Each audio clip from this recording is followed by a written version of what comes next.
Grateful you're joining us today. We're so excited. We love journeying with you. And today we're going to talk about the ouch of downsizing. It hurts. Ouch. It is an ouch. And then the joy of starting fresh. Because when we were first talking about this show, all we could think about was the ouch of downsizing. And why on earth would we say that? Well, because most of the time there are nasty surprises. Really? Nasty? Yeah, nasty surprises. Not when you work with the Decker team. Well, different than what you thought was going to happen. Not because of what the Decker team did, but because the reality is sometimes different than the dream in the head. Outcome. Yeah, than the expected outcome. And I mean, we're always disappointed if our expectations don't meet the outcome.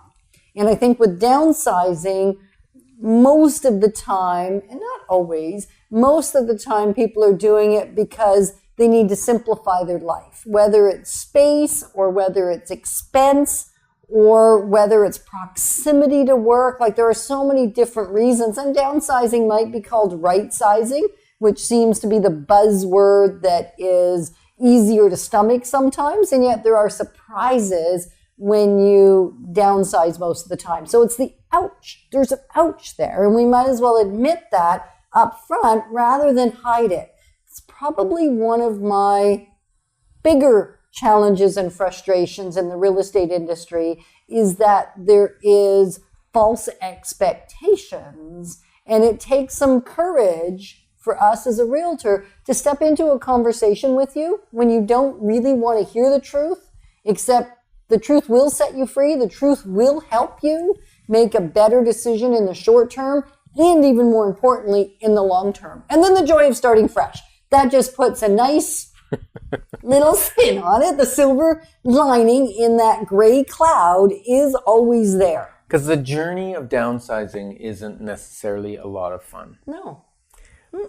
And yet, we've had client time after time after time tell us it was the best thing they ever did. Yep. Why did they wait so long? That's right. So this show, we're going to talk about kind of the 5 mistakes or 5 things to be leery of or aware of. Yeah. When 5 mistakes you downsizing. don't want to make. Yeah.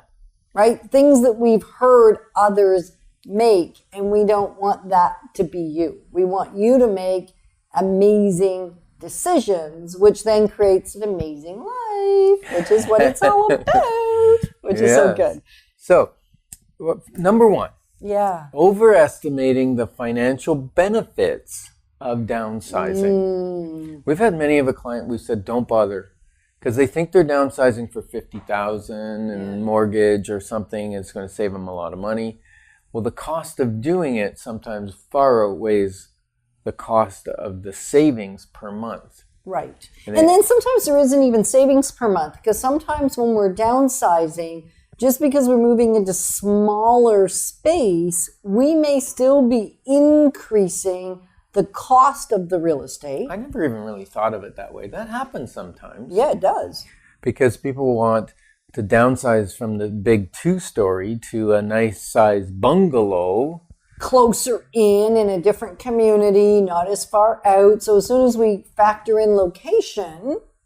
Yeah, we could change it. Right? But and for the purpose of this one, we're going to say that there is a financial benefit. Okay?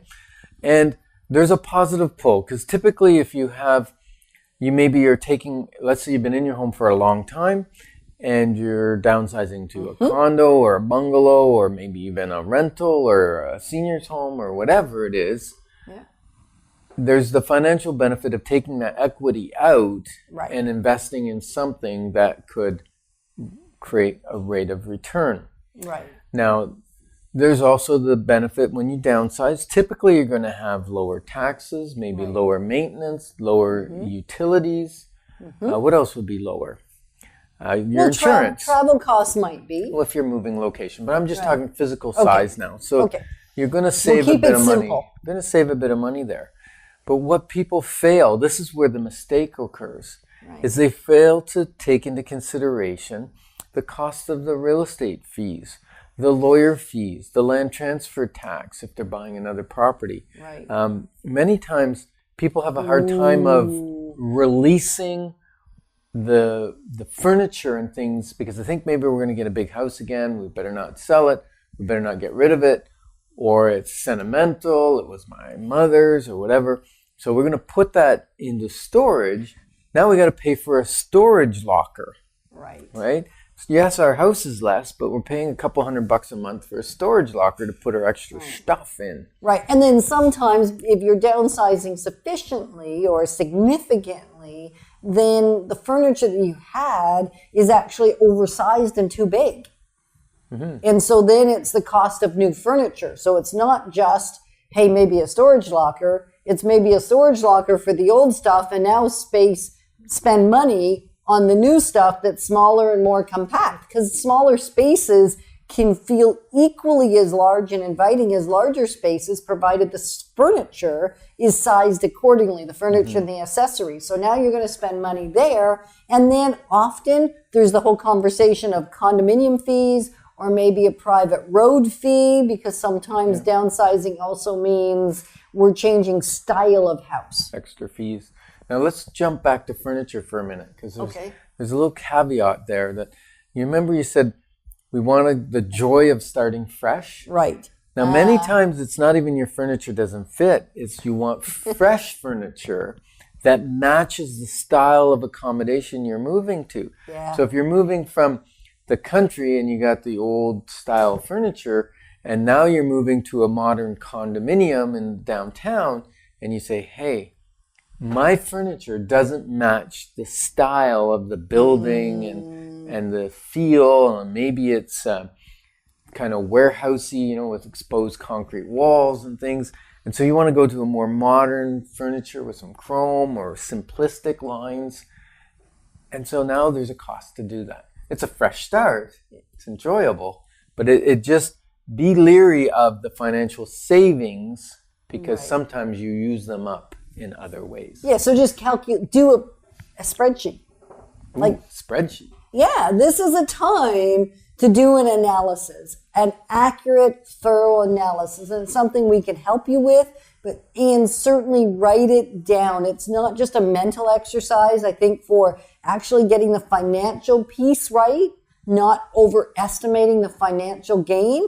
It is going to take pen to paper or fingers to spreadsheet on the computer to really see it accurately, because there's nothing more exasperating than thinking you're going to have a financial gain or miscalculating the size of the financial gain. Or come out with a negative. Yeah. And you know what? We didn't talk about this. But sometimes if you've got a mortgage, there's large mortgage discharge fees. Oh my goodness. So be leery of that. Know what they are. A phone call. Mm-hmm. Make a phone call, because all mortgages are not created equal. And I would say all lending institutions are not created equal. So when you're shopping, let's say this is a little side, if you're shopping for a new mortgage, then you might want to connect with us, because we have great people in the mortgage industry. Mm-hmm. And interest rate is not always the deciding factor. Ought not be. Yeah. Ought not be. People may pay an extra 0.25% or 0.5% or something or to get the terms and the discharge ability that they want, because maybe they don't know how long they're going to be in that house or whatever. Even when you know, do you really know? Well, that's true. I mean, the number of times I've even made decisions and clients have made decisions where they've said, I know I will be in this home X. Until I come out in a pine box. Right. And then it's 3 years later. Hey, can you come over and sell our house? Because this has happened in our life that we weren't anticipating. Yeah. I got remarried. Yeah. I had 3 more kids. 3 more? Yeah. Whoa. Twins and an extra that they weren't counting on. So there's just things that happen in life that you don't anticipate. So being positioned well so that financially it doesn't hurt you is a good thing. Yes. So number 2, trying to predict the timing based on the value of the home. Or where you're buying. Ay, ay, ay. So much area of concern or so much reason for concern here. because it's just not good. It's just not. That's like trying to time the stock market. Right. Most people go broke doing that. Right. It doesn't, unless you become amazing at it, it's your full-time thing and you're just an expert at it potentially. And yet timing the real estate market is pretty much an impossibility. Yeah. So I always say to people, we can follow trends, but really time your life. When does it work in your life? That's a great saying. I love that. So time your life. And as you time your life, the rest of it falls into place. It just does. I've watched it time and time again. So be leery of attempting to time the market. Mm-hmm. I've seen that with new construction as well. You know, people will say, oh, the market's going up. I'm going to buy something new that's going to be built in a year or 2 years down the road. It's going to go up in value. My house is going to go up in value. We're going to be all hunky-dory, so to speak. And it doesn't always work that way because it's speculative. On the one that you're buying. And it's speculative on the one you're selling. Right. What we can tell you right today is if you look at a property that's for sale, we know you can buy it for full price, maybe, or maybe over. Maybe not. Maybe over. Yeah. But we know roughly what you can buy it for. And if you're going to sell your house today, we know roughly what it's going to sell for. Right. So now you've got two specific things. But saying, I'm going to hang on to my house until it increases 5% in the next 2 years or 1 year or whatever it is, we don't know if that's going to happen. It might. It might. And it might go up more. So time your life. Be leery of attempting to time the market. Having said that, we do have a little bit of a cyclical cycle in Ottawa, and yet in a downward market, that doesn't even make any sense. No. Not that we're in one of those right now for the most part. And yet there are communities or neighborhoods where we are very much still in a buyer's market. Buyers. Which one is it? There's both all over Ottawa. There's seller markets and buyer markets. So there are communities where they very much still function as buyer markets. And then there's other communities where and even price ranges of houses within a given market that function differently than the other. So it's not even just, I can tell you this neighborhood is X. What price range is that property in that neighborhood? Now let's have a conversation. Yeah. So the relevancy of timing the market, just be careful. Yay. Number 3, not doing your research. Taking somebody's word for it. Mm-hmm. Don't do it. Just don't do it. And it's also... You know, sometimes when people are downsizing, they're moving because they might move to get closer to children, or they might feel that sense of, oh, I'd like to live back in my hometown, you know, or that kind of thing.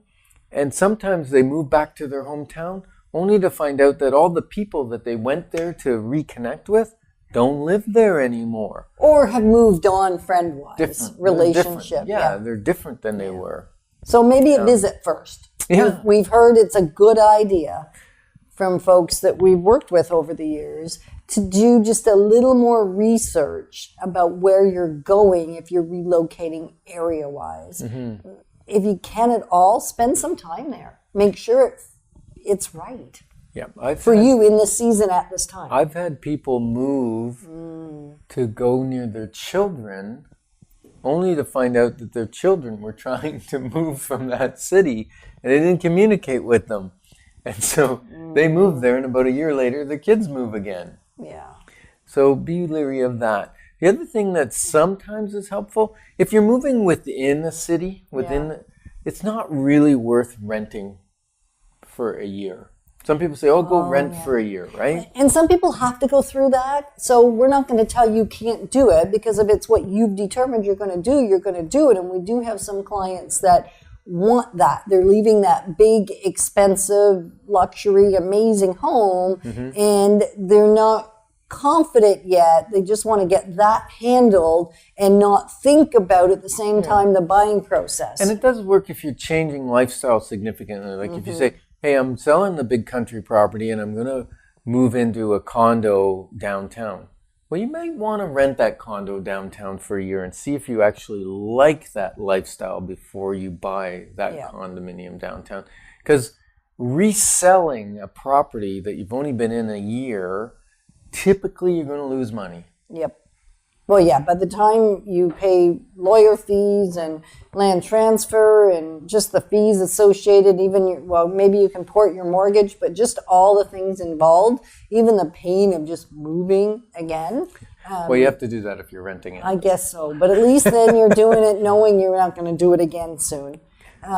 So that we have had clients we've helped sell, the large home, many I can think of actually, where they did choose to rent for a season and some rebought in that same building, and they were even thinking they'd buy the one they were renting. But once they lived in it for a little while, they decided, no, this is not the one. View really does matter. Something I never thought of, they'd never thought of before, because they always had great view. They'd lived in several different cities or communities that we'd helped them buy and sell over the last 20 odd years. And yeah, quite a few actually. And this one couple, and then they decided to rent for a year, and it was a really wise thing because we bought in the same building, just in a different floor and with a different view, because view really, really became to matter when you're living in a condominium high rise versus living backing on a golf course. That's a big difference. Yeah. So, all right. So renting may be a good option. It was so that we just explore it with you. We strategize, just be aware that a mistake that sometimes people make is not counting the cost of all and looking at all the various options. Okay. Research. So another mistake is miscalculating the information of lifestyle, or the importance of their lifestyle. Yeah. Because like we say, we've had people move from one style to another to downsize, and they might really miss the yard. Right. Or they miss the room for entertaining. That's where you say right sizing. Like we became empty nesters. We went to a bigger property because we want to be able to entertain more people. And you don't like that word entertain. So explain why you don't like the word entertain. Well, the word entertain really just means I have to go through a lot of heartache and effort, and it's all about pretension and attention to things that really don't matter a whole lot. Whereas hospitality is just hanging out with you, having a good time, building relationship, enjoying each other. And so hospitality I can do 24/7 and pretty much do, actually. There's somebody living in my house right now. Actually, a few someone's living in my house right now. And so that's not uncommon for us. And yet it's from a hospitality perspective, which just has an ease and a flow with it rather than effort and arduous and difficult. I think entertaining is what you do with, the boss or the queen or somebody. But hospitality is when you invite someone into your home and you say, my home is your home. Yeah. If you're thirsty, get something to drink. If you're hungry, open the fridge. If you're looking for a snack, look in the cupboard. That's hospitality. These are the cupboards you'll want. Because this is Ken's booby trap cupboard that I put things in so that when he goes to take out the garbage, the chips and things, something falls on him and gives him a headache, and it's all good because then he doesn't get the thing. You've stacked some of my cupboards. Absolutely. I wondered why things were falling down on me when I opened the door. I know, it's good, eh? That's my chip drawer. Anyway, so making sure that the life that you want to live within your home and on your property, because property is as important. I ask a lot of people, I ask questions frequently on Facebook, and sometimes it'll be around real estate or homes or living in a space. And one of the questions I ask is, what do you love most about your space? And over 50% of the answers had to do with the exterior. Location. Yeah, it had Sometimes it's location, because I have people that love the glebe, and it's all about walk score. Yeah, all about walk score. So maybe they're tight houses, small yards, but they don't care because when they step out the front door, they walk down the street, they do the social stuff, they do the shopping, and everything's walking score. That's so important. Right, so get rid of that car. So because maybe you get rid of a second car if they move from a out location to somewhere where they can walk, or maybe they get rid of a car totally. They don't even have a car. Right. Some people have done that. Yeah, absolutely. In their downsizing. So in the downsize, just be cautious that you don't miscalculate the lifestyle shift. And I've had people move to like a condo style or garden home or whatever, and then they end up buying a cottage because they miss the country feel so much, they miss the yard, so they go buy a cottage. Now they have 2 properties to look after and too expensive, so downsizing really didn't help them. Well, maybe it did, because maybe it was time for them to have a place to get away and a place in the city because they serve different purposes. Yeah. So that's not didn't always help wrong. Them financially. No, is what I meant. Lifestyle, yes. Right. And so a lot of the downsides conversation is about lifestyle. So just be cautious not to miscalculate that. Explore it ad nauseum. Yeah. And then the 5th mistake is not involving your children. You kind of alluded to that earlier. Yeah. But if you have young children, then you're going to want to do maybe a pros and cons list, or get them involved in where they're going to be moving, the neighborhood, take them for a walk at the park. Now, I don't recommend they go see every house. Don't do it. They're younger. Don't do it. Because you know what? Children have the most fascinating way of choosing real estate, of choosing what home they want to live in. Based on play structure or toys in a room. Right, often. And they're not toys they get to keep, or, it just doesn't even matter. Yep. And yet that's what they attach to. And so don't create yourself any agony needlessly by having them involved in the entire process. It can be fun to show them the one you choose and let them get excited, and that's wonderful because you want them to be joyful in experiencing the journey of a move, because it can be stressful on kids. I love this next one. So if you're thinking of moving from like your 4-bedroom because you've got adult children living in the basement and in the house. And you're done? And you're done with them. And so you're buying a 1-bedroom condo, then let them know in advance so they can try and find somewhere to live. You're not nice. I know I'm not. He always told our children, but he didn't do it. It's what he always said to them. What did you always say to them? I was going to move to a 1-bedroom condo and not giving them a forwarding address so they couldn't come back after they moved out. Right. Except that's so not. He's such a family man. So his jokes usually have no sense of reality in them. Yeah. So moving closer to the children, I talked about this one. Make sure they're going to stay there, or maybe make sure they even want you closer. A lot of people move for grandchildren more than children. Absolutely. Absolutely. That's a great reason to move. Yeah, we've helped many, many, many of clients to move to be closer to grandbabies. They are a delight. As you always say, if you knew they were so good, would have had them first. I know, except it just isn't how it works, is it? No. It just isn't. So sometimes it's more for financial reasons too with the kids. Sometimes it's moving in with the kids. Certainly the in-law scenario is becoming more and more common and popular. We're having a family now with 3 generations in one home. We see sometimes even 4 generations. It's really neat, the different options that are available. Just make sure that you've really calculated the pros and cons, again, of that kind of lifestyle shift. Yeah, and pros and cons is not like there's more pros than there are cons. You've got to look at the weightiness of the things on each side. Right. So give an example of that, Ken, because I think there's a lot of value to that. Because often I think people count them and go, there's 8 of those and 10 of those. So then the answer is yes or no, depending on which side won. Yeah.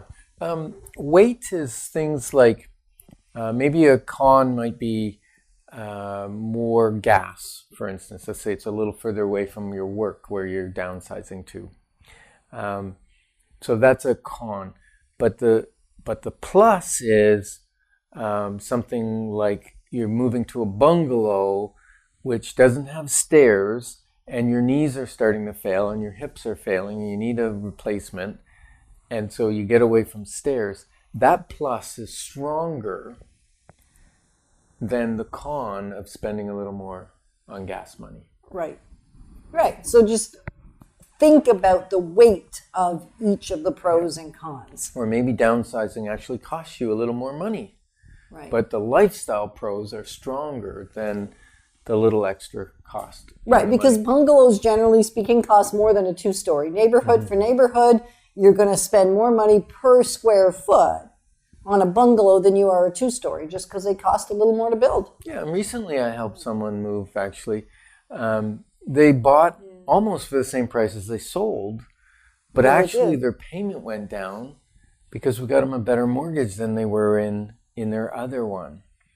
And so for the same, they actually got a bigger house, different location, their payment's going to be actually less, and now they're talking about making an addition and whatever. So that's fun because it's kind of like a shell game, right? For the same money, we changed where they're living and what they're doing. And because where they were didn't work for them. It just no longer served their needs. And so although it was the same price point, it was significantly, or is significantly better for them to be in the new spot. Yeah. And so a bonus. Do we have a bonus? Yeah, I love to give a bonus. We always love to give more than we promise, right? We promise 5. We're going to give a bonus. We're going to give 6. The other mistake people make is they wait too long.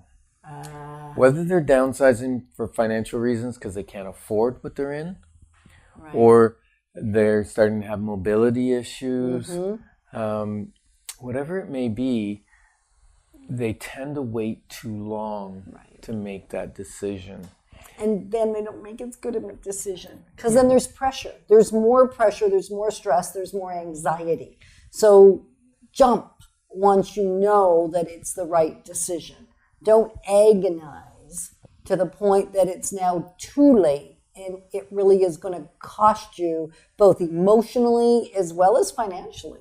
And physically often. Yeah. And when you move, when you're still got good mobility, you can move into a new community and get used to that community. You know, you can make friends, you can go for walks, you can join sports clubs or whatever. It's just easier to create that community in your new place. That's an important piece. Right. So we have created another report for you at... What's it at, Ken? What's the email address? I don't even remember. Let me think. I think it was SMART. Exactly. At deckerteam.com.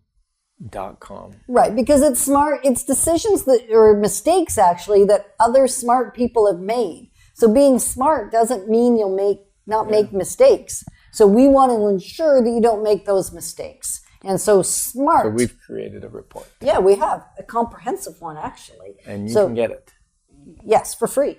Yes. Woohoo! So SMART at deckerteam.com. And September 21st, if you just want good general insight, there's an investor workshop, even if it's to purchase a home. So you know how to reach us, info at deckerteam.com. You can always phone us, 613-860-4663, 613-860-4663. We work really hard at getting that phone answered by a live human